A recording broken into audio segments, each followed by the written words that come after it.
Last week, we heard about Jesus' entry into the city of Jerusalem for the Passover festival. The crowds were ringing with hosannas as they welcomed a king that would soon release them from Roman rule.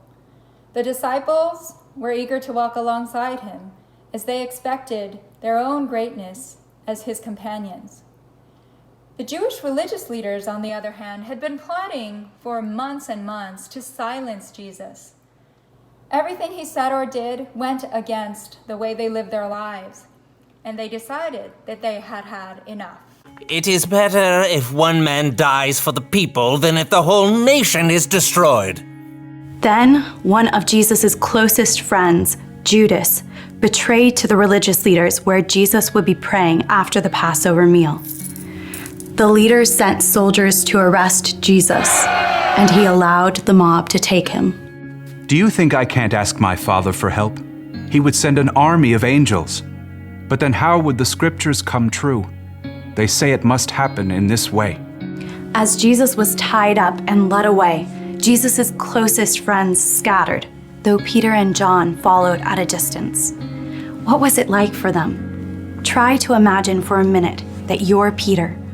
Only hours before, Jesus told you, Before the rooster crows, you will say 3 times that you don't know me. And you, Peter, protested that you would die before deserting. But now Jesus has been arrested, and if you get too close, they might take you too. So you trail along like a stray dog as soldiers haul Jesus inside the home of the high priest. What's happening in there?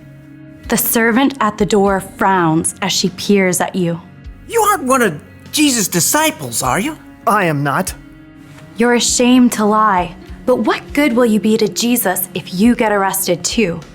You huddle close to the fire in the courtyard as voices float through a high-up window. What's this foolishness you've been teaching? I didn't say anything in secret.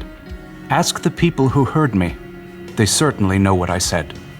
You feel sick. Now they've taken Jesus. You know nothing will stop them. Someone else asks whether you're one of Jesus' followers, and you snap. No, I'm not. Minutes later, another man asks whether he saw you in Gethsemane with Jesus.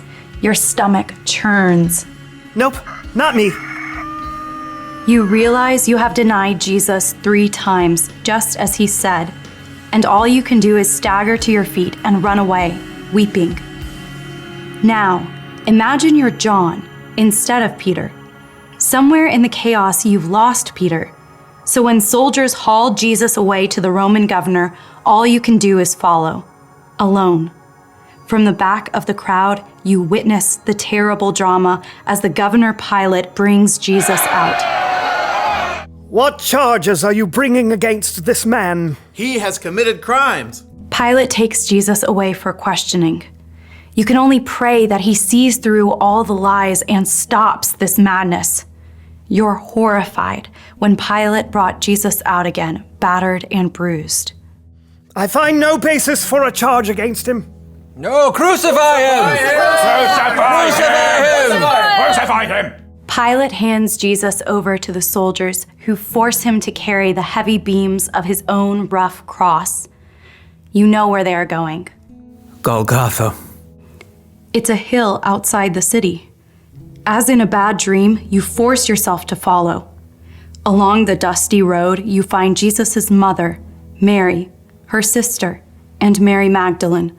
None of you can speak. You arrive at Golgotha in time to see soldiers nail Jesus to the wooden bars with heavy spikes and raise the cross up high. You strain your eyes to read the sign placed above Jesus' head. King of the Jews. You nearly choke on dust and grit.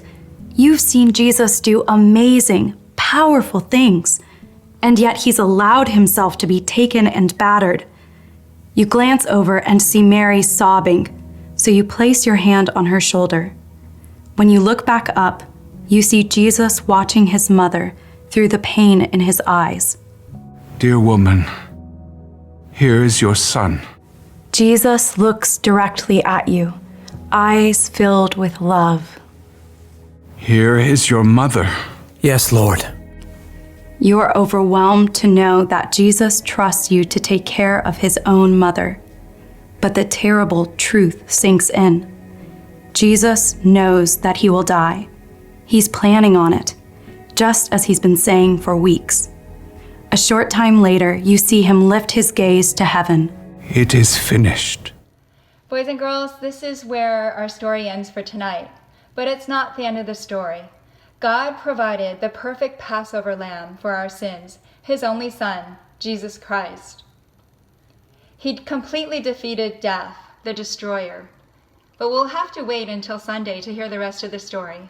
See you then.